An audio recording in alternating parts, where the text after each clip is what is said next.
present some thoughts about producing small interval multiphonics, those quiet, fragile ones that sometimes elude us. There are some entry-level ones that you can find in the sources listed below or in other videos, but I would like to start right away with a couple of them that are, for me at least, rather difficult, because they bring up some interesting points and they explore extremes of your embouchure.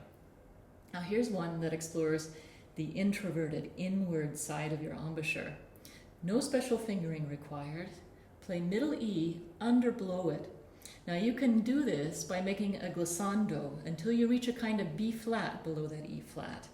You need a very droopy glissando. Blow gently, turn the flute in, and drop your jaw slightly.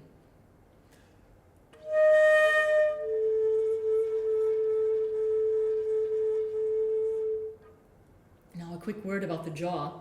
Take care because small movements can have big effects. Now for this multiphonic, the jaw is rather open in a deep state of awe, but for others you may need to bring the back teeth together for a quicker airspeed and a higher blowing angle. The end result of this multiphonic should be a slightly out of tune fourth. Now to work on this, explore each note separately. The E flat we know fairly well, but the B flat can offer us challenges because it's very fragile.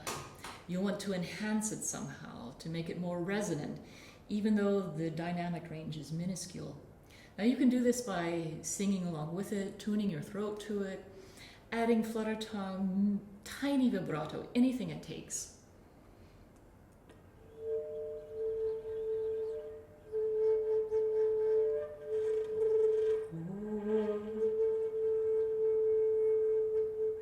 Anything you can think of to reinforce that feeling that here is where the B flat is in the body. Now I'll demonstrate that glissando again and come up into the multiphonic.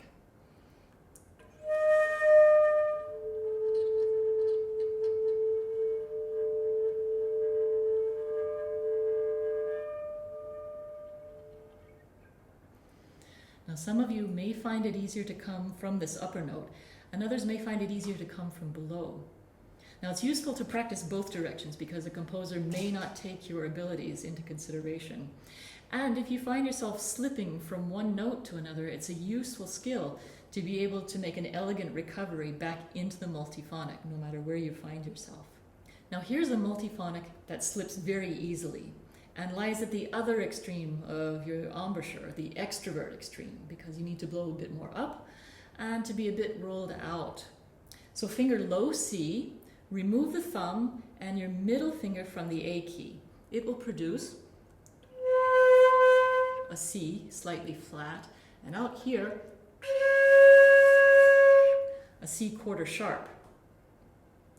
Now I agree it's useful to explore each note separately, find its extremes, especially the lower extreme of angle and airspeed needed for the upper note and the upper extreme for the lower note. But you'll notice, if you add flutter tongue, either the forward or the throat kind, the multiphonic comes relatively easily. Now in general, these close interval multiphonics are easier to play with flutter tongue, and this is very telling. Because during flutter tonguing, I think there's more going on than a rapid fluctuation of airspeed. Flutter tonguing, no matter which kind, brings everything to the fore. And although it requires decent support from below, the mouth is rather closed off, and this gives you a small amount of air, which is much easier to manage than when you have an open throat and are trying to achieve a bel canto type of sound. So if you want to sustain these multiphonics, I find it useful to first play with flutter tongue and then lose the flutter tongue, but keep the feeling and position as if you were, really bringing everything to the front, having a long embouchure. I'm exaggerating, but this is the direction you want. And to be as relaxed as I dare in the very center. Now this is what happens with this multiphonic. First I'll play the notes separately, and it's an unstable one, so bear with me.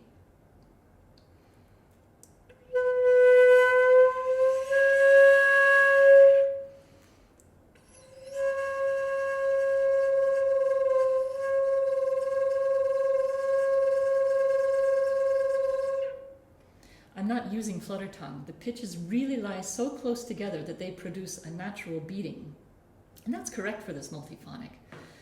Now, in order to reproduce this reliably, it may help you at this point to stop thinking of the individual notes. This one is here and this one is out here, but to focus on the actual results. Now here it's the beating.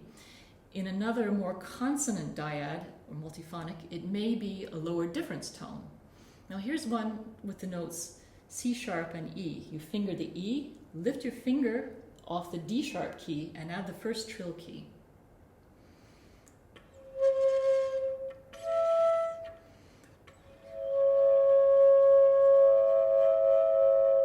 You hear a ghost of that low A at the bottom.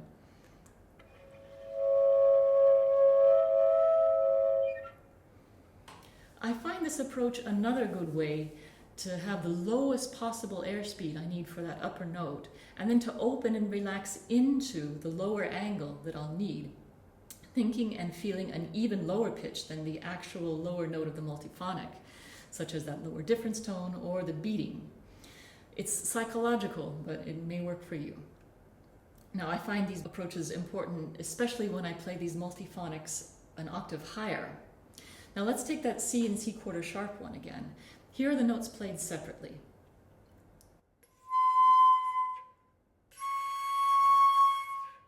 Having the right airspeed for that upper note is crucial, and this underscores Robert Dick's advice that you need to keep a constant airspeed and seek the multiphonic by minute changes of the angle rather than the changes of airspeed. Otherwise, you get something like this.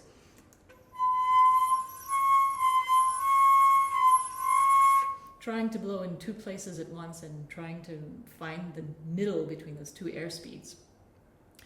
So do explore the notes individually and find the minimum airspeed that will produce the top note and the minimal amount of air that you need in your mouth, and then bring everything towards the front, but rather than honing in directly on that middle, open up to the middle and go for that beating sound that you need for this particular multiphonic, or for that difference tone that you need for a consonant multiphonic. Remember the feeling of flutter tonguing. Now this may sound very airy at first.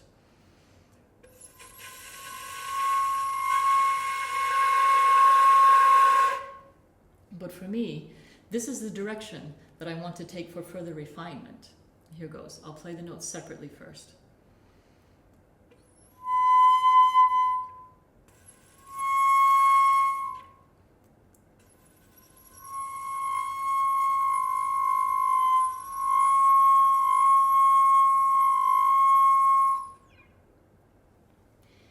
It will remain unstable. It's an unstable multiphonic by nature. But you want to find an elegance in this instability, because it's the things that happen in between the notes that are interesting. And a smart composer will know this. So practice coming into the multiphonic from below as well as from above. So I hope this has given you something to work with. Practicing this, you will learn a lot about your own embouchure and about your abilities to control your air. There's a list of resources for multiphonics listed below. So go out there and have fun, or visit my blog, helenbledsoe.com, for further advice on producing multiphonics or other extended techniques.